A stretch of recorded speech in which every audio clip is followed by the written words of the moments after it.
Okay, I'm going to spend a little time on the tiers, Tier 1, Tier 2, and Tier 3 on pages 24 through 27, maybe 28. Let's look at Tier 1. Now, this is one where there was historically, and I mean recent history, a tendency to put ELL students in special education. Completely inappropriate. First of all, it's illegal. And once we say illegal, who's going to enforce the rules if you violate the law there? And it basically takes a lawsuit and a huge amount of intervention from the outside. So a lot of bad things can happen and no one ever advocates for the student. So you got to remember, you're an advocate for that student. Tier 1 deals with students that are struggling. Now, of course, there are a lot of reasons why they might struggle, because they're ELLs, English language learners. It could be their background. It could be a difficult transition. It could be, when I say background, I'm going to include in that emotional difficulties. Some are refugees. Some have seen or heard or been subjected to horrible things. I know of situations where I know a girl from Guatemala or El Salvador that her grandparents were murdered by the paramilitaries in her country. She wept about that. I'd never thought about it that much, but in fact, when you have a dictatorship and a lot of guys with guns, that happens. The second thing is these students have possibly, and they could have some sort of disability. Now, some of those are more, if they have a particular thing like I can't think of all the terms, so forgive me, in special education. But I know of a situation where some kids that have, and I can't think of microencephalia.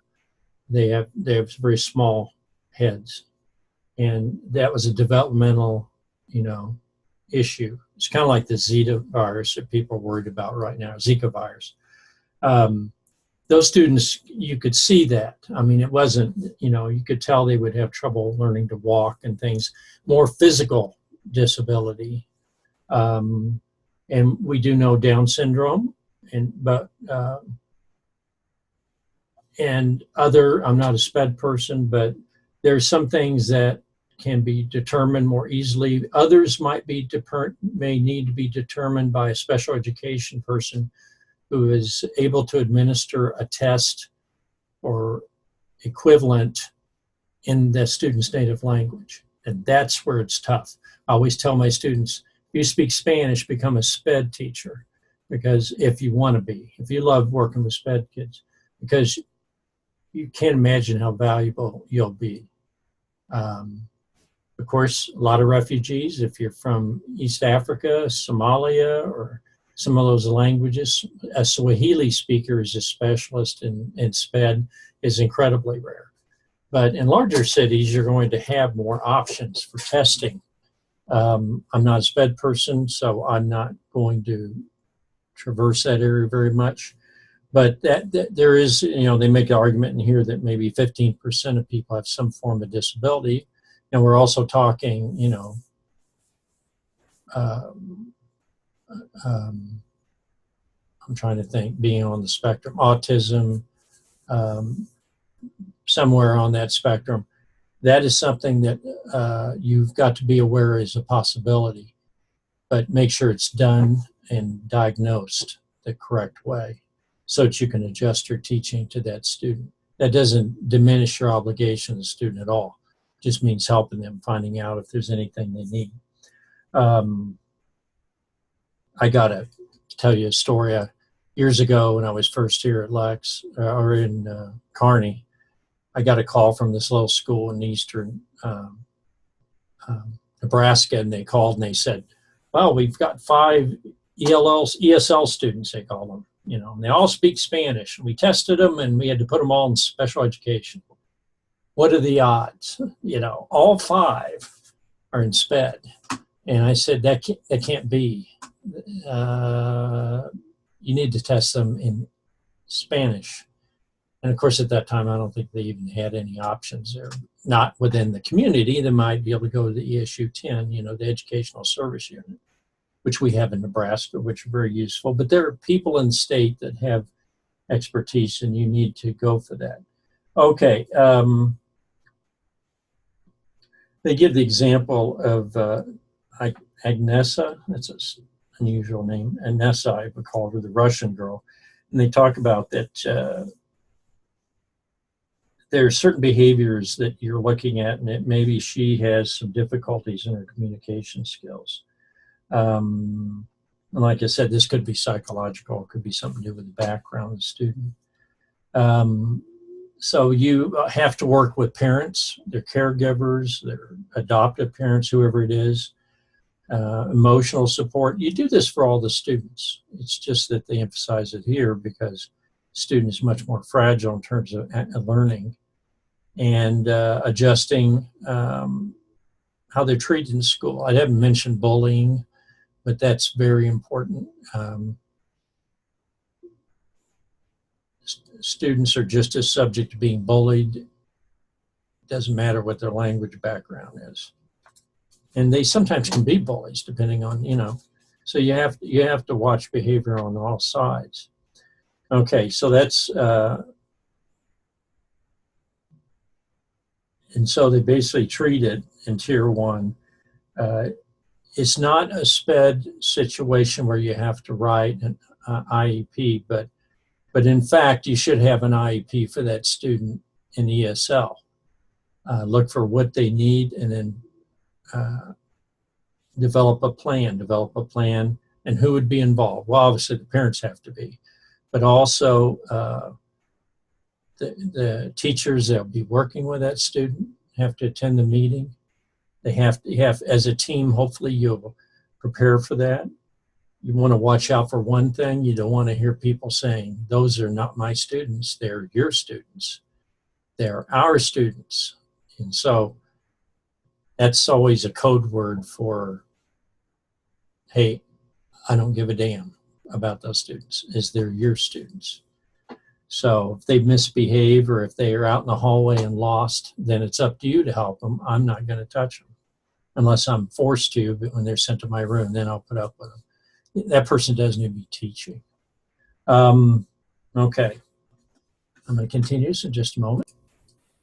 Now, Tier 2 is certainly a lot more students. I think it's fair to say that they mentioned 20% here, and this is a group that, and I, you know, just from this chapter, my experiences are that you would like to form, again, kind of like Tier 1, work with students that have, work with students and their parents, their families, maybe people that are close to the family. Also with the administrator, and it's very important to have the administrator involved when you're working with students, so that if you need to get resources, you can get those, or if you need to get a speech teacher to come in, maybe they have an issue for a speech pathologist that's needed, communication disorder of some sort. These are more subtle things, but it's important that, and one thing they mention is health, which I wanted to add this. A lot of times kids may have a vision problem that's not diagnosed. I've known of weird things, kids that had a serious ear infection and they were not being treated for it, and the family didn't seem to care about it, and it was really serious. I mean, it had almost caused death, loss of hearing, deafness. So you may find physically that students have some kind of nutritional problem. It sounds odd, but you have to remember that they didn't grow up in and typical American eating our fast food and getting diabetes. Maybe they have something different. We have diabetes. It's a tragedy in our culture. I have diabetes. You want to be on the alert for some of that. Now, I think it's interesting that it mentions in there you want teachers that work with them in ESL who are trained to work with them in ESL. And that's why what you're getting here is to give you an opportunity so that you have some knowledge about ways to go about working with English language learners. I'm going to reiterate a couple of things. Be a little repetitive here. But the relationship, the way that students are welcomed into the school, and that's why I had you do the culture maps. That's a little starting place. And having your own teachers do that's kind of an interesting, I don't like icebreaker. We're not going to have ice after we get enough climate change, and we'll all have foster penguins in our house or something. I don't know what's going to happen here. But you need to involve a core of people that student can depend on, and they can see that face that they're being welcomed into the school. Now, you might think that's pretty easy, but if you're dealing with high school or middle schoolers, they're going through all the other changes in life, in development, physical and puberty, and emotions, and if you had kids, obviously you've had kids, and I know what that never seems to end. I got people stuck in middle school forever, it seemed like, mindset. But those students, those kids need to have people they can depend on. And so you want teachers that are actually ESL teachers and have embraced it because they love English language learners. A little side note to that, you should be a person who enjoys multicultural stuff. I mean, you enjoy the food or enjoy going to community gatherings. It may be a quinceanera, when a girl turns 15 years old. I used to have a great video on that, but somebody stole it because it was so good. But the 15th birthday is a huge issue for a young girl. I can't believe that. Telephone for the Three Stooges. Telephone. Okay, Three Stooges are off. Okay, so, and then they mention in here documenting all this. I don't want too much bureaucracy. I like personality rather than bureaucracy and personal attention to the students. So it makes, and something I will add that I would use with students is a thing called a portfolio. Basically, it's a folder, it can be electronic, but it's a folder in which you have the students' work, examples of their work and their progress over the entire semester. You have portfolios for models, professional models, for artists. You have a portfolio and you have your, whatever it is. It may be actually something that fit in a folder, but it's your projects. But you can have kids do videos,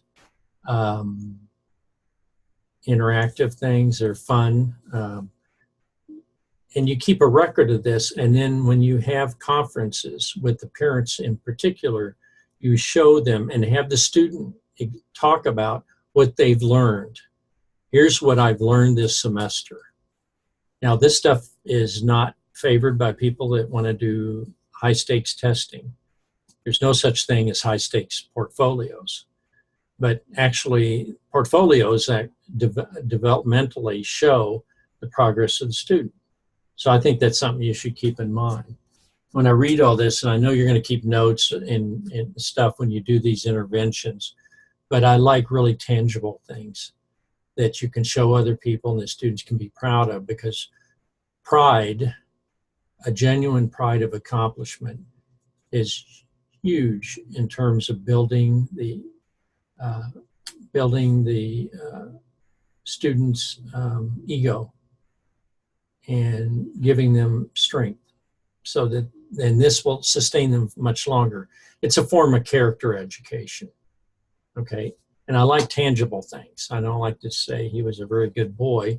I like to say, here's a project he did, and he or she, and they help they helped someone. Maybe they helped another student, or they tutored somebody who was having problems, or they went down from 8th grade and they were an ESL student, have been successful, and they go down and they help kids in 1st grade. They say, oh, I spoke Spanish like you, but I'm in 8th grade.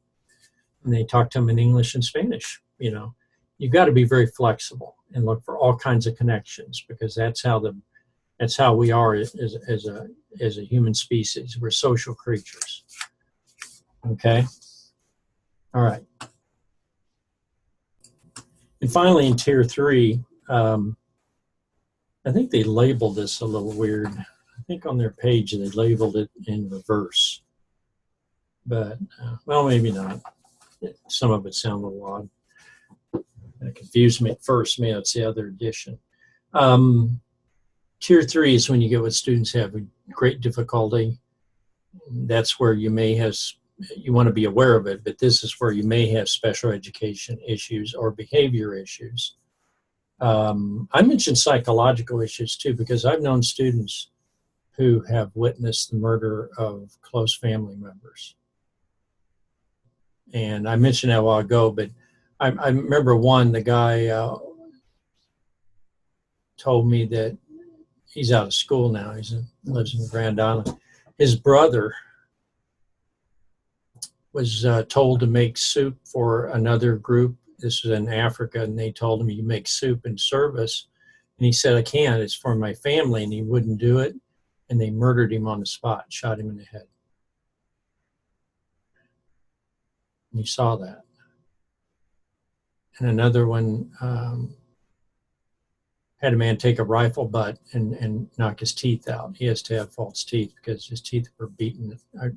His jaw was damaged. And so you have people horribly traumatized. And I mention this, especially in Nebraska, we have a large refugee population.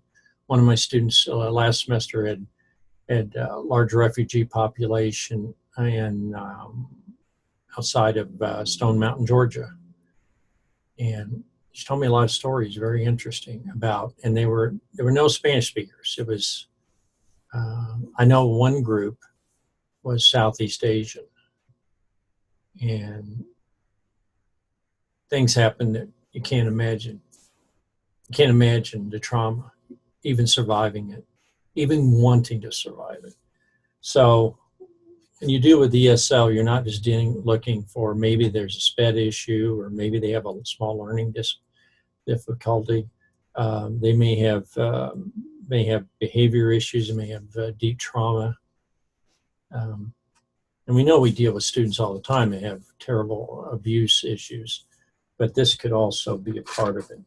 So tier 3 is even more intense, but you shouldn't have too many in that area. That's the only thing I would say that would be thankful, is that you should have people on your staff or be able to access people in SPED that know about ESL issues and know about, and maybe even about refugee issues. You may have to call people. You may have to look for help. There are refugee centers or specialists in a lot of states that have refugees. So if you are interested in that, you contact me and I will try to put you on to some of those. Or you probably Google it and find it in your state. Sometimes you just have to go through the old-fashioned search, and I call it search and annoy, because sometimes you have to annoy people to get them to pay attention. You may have a state official that doesn't feel that's, or doesn't want to spend the time at or someone, and you just go ask them, please, please, please help me. And that's your job as advocate for the students. You know, I'm trying to put this chapter within the realm of not just an academic thing, but a personal thing, as it is for me. I like these little student profiles at the end of the chapter. I think the one on Agnesa, Raul, and Luisa. And they mentioned the rest of the story. Paul Harvey used to be on the radio years ago. He didn't die that long ago, but he was on radio for 50 years, and he'd always have a little radio. He was a very super conservative guy. But at the end, he would always say, and now the rest of the story, you know. you find out what really happened. So it was always kind of interesting. And they said Louisa did better, and she had an IEP. Resource specialist worked with her 3 days a week. So this isn't always something that you'll do, but it's up to you to help get them set up with people. If you don't have specialists, look for volunteers. The old grandparents coming in reading the kids in the classroom. Hey, it doesn't hurt for ESL. In fact, some people love that, especially, I wouldn't say necessarily retired people. People have some extra time. If they want to spend time, hopefully you have to get them, I don't know, you have to get them vetted or something so they're okay to be around kids. There's a lot of, obviously, caution on that. But you really want to have an opportunity to get a program of volunteers who want to work with ESL kids, English language learners. I use that term. They also use a term called limited English proficiency, LEP. You'll see that in documents still, but I don't like to call them limited because I don't believe the human mind is limited. Potential for any human being is limited. Maybe it's limited by something, but it's not limited in the sense that we're something unlimited and they are limited. So I think these are also important topics that we need to look at. All right, well, that's basically the first chapter. And the thing I want to take away is there a lot you can do, at least some of the quicker, less formal assessments. And then if you're a teacher at a small rural school and you don't know what to do, I do have a book called Running ESL Programs in Small and Rural Populations or Schools. And I don't know if I have that book right on me, but you should be able to order that. It's in my little library here. But I will, if you're interested in that, I can get that book and you can look it up. Just look, ESL Programs in Small and Rural Schools is basically the title of it. And that's something, if you have set up a program, you could be the expert. There's a lot to be said for working with ESLs. It's very self-satisfying. And I think it finds for people's spiritual aspect or their humanitarian aspect, it's enormous. And you'll learn things that I always have one saying, and it's not in this class, I use it, but yeah, I'll use it, is that if you want to understand another culture, you first have to find beauty in it. And people that don't find beauty are usually going to be very bigoted and say, oh, there's nothing good about that group because they're nothing but evil and I hate them and etc. or they've never contributed anything. And if you see that, then the only way you're going to break that down is by sometimes the human contact. So it's a little tough. I have great faith in people, though. I think given an opportunity, most people are pretty kind. There's a few that aren't, and whatever reason they are, I don't know. But some of those are our own ELL students. Sometimes they're pretty hardcore, too, because of what they've gone through. I hope you enjoy this. I know it's 2 parts and it's probably too long, but I wanted to infuse a little personality into it. And thank you. And I will be following this with another one in a couple days to go through the next chapters.